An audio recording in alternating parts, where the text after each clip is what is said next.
Hi, my name is Leah Padilla, and this is my book report for Authentic Christianity.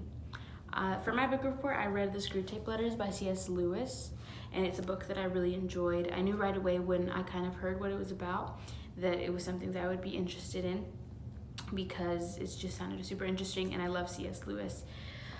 So basically, if you don't know what it is, Screwtape is a devil or demon writing a letter to his nephew Wormwood. He writes about the patients and his advice to tempt him, or about the patient. So basically, he's writing, and Wormwood's goal is to get the patient, which is a British man who's a new convert to Christianity, to ultimately end up in hell.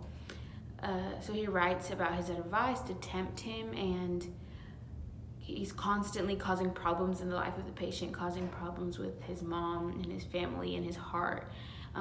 And his ultimately Wormwood's mission fails because he ends up in heaven, and Wormwood has to pay the price for that, and Screwtape is just really upset about it.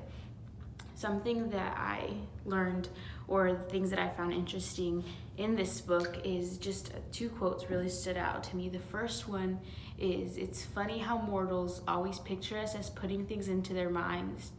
In reality, our best work is done by keeping things out." So just reading this book in general really opened my eyes to see the way that the enemy really tries to get into our heads, or as the quote says, keep things out of our head. And just seeing the way that it's so subtle, but it makes all the difference. And that really stood out to me and allowed me to see how easily we get so tripped up in the things of our mind. And you see that in display in the patient's life that they're writing about. Another quote that really stood out to me was in the 9th letter.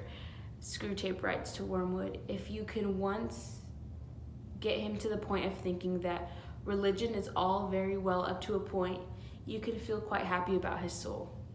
A moderated religion is as good for us as no religion at all, and more amusing." His goal wasn't to completely just make him atheist. It was to make it more about a moderated religion. We think that sometimes the enemy is just here to completely turn us into non-Christians, but if he can skew our thoughts of Christianity or skew our thoughts of our relationship with our Father, then ultimately that's their goal. Their goal is to just not allow us to enter heaven. I really enjoyed this book, and I'm glad I had the opportunity to read it, and I would definitely recommend the book to other people. It's just very interesting, and that's all. Thank you.